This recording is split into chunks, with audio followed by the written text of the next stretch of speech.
कई बड़े मायने हैं और उसका सबसे बड़ा उदाहरण है दिवाली के दिन। अच्छा, व्हाइट हाउस पे दिवाली मनाने का जो सिलसिला जो शुरू हुआ था वो डोनाल्ड ट्रंप ने किया था। दिवाली के दिन जो ट्वीट किया गया बांग्लादेश के लिहाज से, हिंदुओं के लिहाज से, वो डोनाल्ड ट्रंप का एक मास्टर स्ट्रोक था।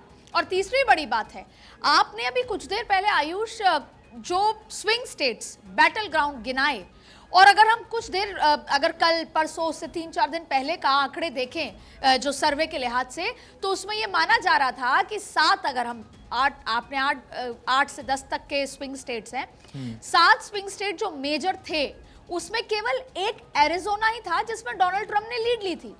बाकी 3 स्टेट्स थे जिसमें कमला हैरिस की लीड थी। तो इस लिहाज से जो ये जीत की बात आप कर रहे हैं, ये जो स्विंग स्टेट पे जीत हुई है, क्योंकि आपको बता दें कि इन 7 स्विंग स्टेट में 3 ऐसी जगह हैं जहां पे 2 बड़े फैक्टर हैं। 3 ऐसे स्टेट हैं जहां हिंदू वाले जो वोटर्स हैं, हिंदू माइंडसेट वाले वोटर्स बहुत महत्वपूर्ण हैं। उनका लगभग लाख के आसपास वो वहां पर वोटर है।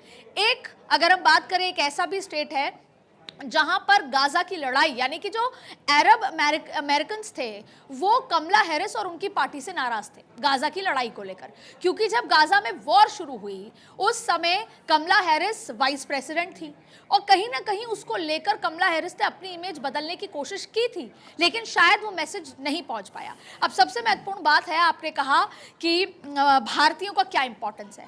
भारतीयों का ये इंपॉर्टेंस है कि जब लगातार नरेंद्र मोदी का जिक्र अपने एक्सपोस्ट पे करते रहे, इसके अलावा पूरे चुनाव प्रचार में जो इंडियंस हैं, और वजह क्या है, 50 लाख लोग आबादी, वोटर, और वो भी कौन, एजुकेटेड बिजनेसमैन। तो भारतीय मूल ने, जो वहाँ के जो इंडियन एनआरआईज हैं, जो इंडियन वोटर्स हैं, उन्होंने अपनी एक अलग पहचान अमेरिकन इस पूरे इलेक्शन में बिल्कुल की है। तो ये अपने आप में बहुत महत्वपूर्ण है। दूसरी बड़ी बात है कि अगर डोनाल्ड ट्रंप का जिक्र करें, पहले भारत लिहाज से करते हैं फिर अमेरिकी लिहाज से करते हैं।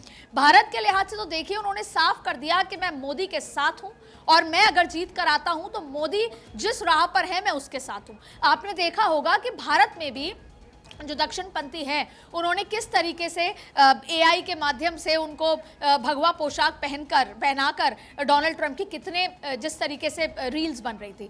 सबसे बड़ी बात है। दूसरा, ये बात अलग है कि बांग्लादेश में हिंदुओं के साथ क्या हो रहा है या कनाडा में क्या हो रहा है, भारत को उसकी जरूरत नहीं है। भारत एक राइजिंग पावर है। भारत अपने हिंदू, भारत में, भारत के बाहर जो दुनिया में हिंदू, उनकी सुरक्षा करना बेहतर जानता है, वो राइजिंग पावर है।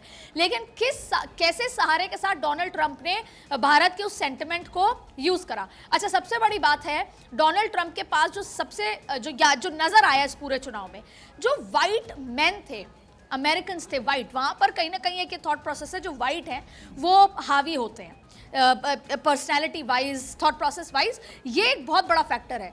जब इस पूरे चुनाव को हम समझ रहे थे तब ये समझ आया अंत तक कि जितनी भी महिलाएं हैं उसकी 50% महिला तो ब्लाइंडली कमला हैरिस को वोट कर रही थी, और जितने भी पुरुष हैं, खास तौर पे व्हाइट, वो ब्लाइंडली डोनाल्ड ट्रंप को वोट कर रहे थे। इसको आयरनी मान लीजिए, और एक आयरनी की बात भी हम करेंगे, लेकिन एक सबसे महत्वपूर्ण जिक्र बात यह है, अमेरिका के इस चुनाव में इस तरह का कांटे की टक्कर या तो देखी गई थी केनेडी के टाइम, यानी मैं आपसे बात कर रही हूं 50-60 साल पुरानी, इस तरह का चुनाव रोचक तब हुआ था। फिर दूसरी बात है कि अगर ये चुनाव में जो भी स्थिति, फाइनल तस्वीरें आएंगी, पहली बार ऐसा होता, अगर कमला हैरिस एज लेती तो हम ये बात करते, पहली बार ऐसा होता कि एक महिला और दूसरा एशियाई ब्लैक इस प्रेसिडेंट बनती।